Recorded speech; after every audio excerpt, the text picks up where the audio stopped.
Coach, what changes for you guys from scrimmage 1 to scrimmage 2? I mean, is the play calling different, or are you expecting more from them as camp kind of ramps up? Yeah, I mean, the installs have continued to build as we've moved through camp, right? So the call sheet today was different, both sides of the ball, than it was last week. And so I think that's natural.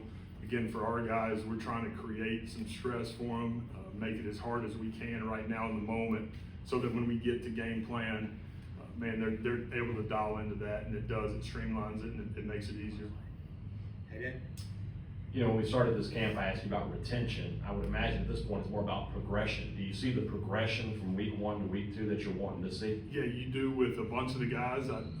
Sitting in the chair that I'm sitting in, you want more. You constantly want more. That's not ever going to change. And so the stress is, regardless of who's out there, whether it's the 1s, the 2s, the 3s, whoever it is, the stress is, man, being able to execute. And so there's been this great amount of growth for a bunch of guys, and there's a bunch of guys that got to get a heck of a lot better. And so that's, man, that's where the strain is. I think that's part of coaching. That's part of leading and trying to find ways to get the most out of them every single day and get these guys where they need to be. Before watching the film and breaking all that down, what caught your attention today? What stood out? Yeah, I think, again, defensively, we had great energy.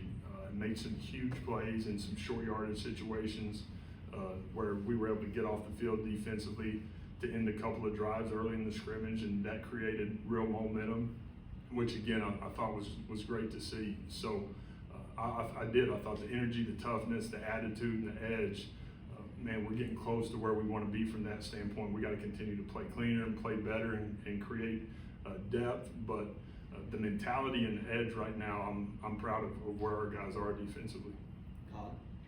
There's been a lot of talk about the depth that you've added on the defensive line, but you added a lot of experience in terms of snaps on the back end as well with the safeties. Are you seeing kind of complementary skill sets there as you're evaluating who's going to play what role? Yeah, absolutely. A guy like J-Man who's come in and he's played a bunch of ball. He's been very productive. He's going to have a great year for us, and excited about who he is and where he's at right now as he's fitting into it. You know, between the portal and some of your freshmen, a couple of JUCO guys, you had a bunch of people who weren't here for the spring. Do you feel like those guys are about as up to speed as they can be at this point? Yeah, it's a race, man. Like, those guys that have now practiced with us 13 times, they've got to get every rep, they've got to get every walk, they got to get every minute of every day to be ready to roll and play the way we need to go play on August 30th. And so there's the process for those guys has been sped up. But again, we got a bunch of new offensive linemen that we've got to come together as a unit there. I think physically we have the bodies. We've got to continue to come together inside that room to go be able to play 7, 8 guys and play winning football. Steve? Coaching the portal wide receiver always appears to be a priority to you. You took some guys that have a ton of potential, but not a lot of college level production, guys like your Ant, of course, and Brennan. How have they performed so far, and what are your expectations for them? Yeah, my expectations for both those guys are to be not good players, but great players for us. Again, I love their skill set. I love how they've attacked every day. They've practiced every day. They've taken care of themselves. They've had really good production. So excited about both those guys. 2 weeks until the opening game now. At what point do you start moving from the installation, the cleaning up installation, to it's time to finalize things and then start working towards the first opponent, and for that matter, the first month of the season? Yeah, tomorrow will really be a day as we're in the office to dial in on depth charts and from a special team standpoint, hey, these are the guys that are going to be on the bus. This is exactly where we're going to end up. And there's going to be great competition as we move through next week, but there'll be a lot of scout work next week as we get ready for the first few opponents. And that'll be important, you know, for our guys to be able to, again, have this great amount of growth and get ready to go while some of our guys' roles are going to be changing. And so that was something we talked about, you know, after the scrimmage just a minute ago. And some guys got to make sure we're buying into their role as we get ready to go change the format of practice, how we do what we do. Anybody on offense kind of catch your attention today, and how was Blake? Yeah, I mean, Vaughn and Fluff, Colin did some good things. Johnny did some good things. I thought all 4 of those backs really had a pretty solid day and were productive. Blake was solid, you know, took care of the football, and that was good to see. I thought he, from a decision-making standpoint, was in a really good spot. And then the other two guys, you know, with Luke and Camario, both those guys had solid days. And again, it's all about the ball, man, taking care of the rock. And those guys did that today. We had one fumble on an exchange that was an issue, and outside of that, we were much cleaner there, which we needed to be.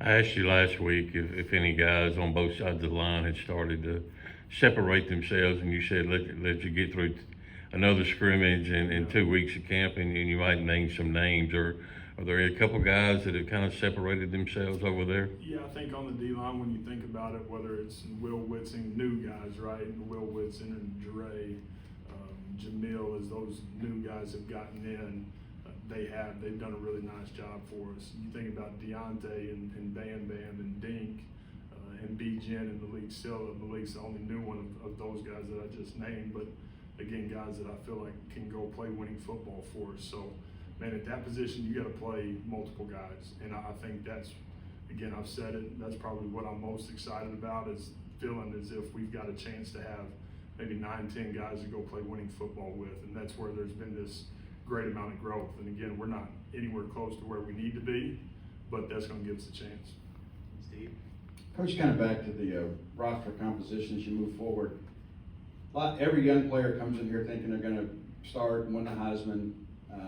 When you begin to transition from competition role to kind of scout team role, how do you communicate that to the player to continue to get the buy-in from them you need? Yeah, through conversation and meeting with those guys. And again, it's coming from me every single day, man. Everybody on our football team inside that locker room, inside our building, has a role. Buy into that role, embrace the role, and become the best version of yourself you can possibly be. And to me, that's life, and that's the real world. And so if I can get guys to buy into just doing that every day, one, they're going to practice the way we need them to practice. They're going to have great energy and appreciation for their, for their opportunity. And so we're stressing that nonstop, but it's through conversation and time. David?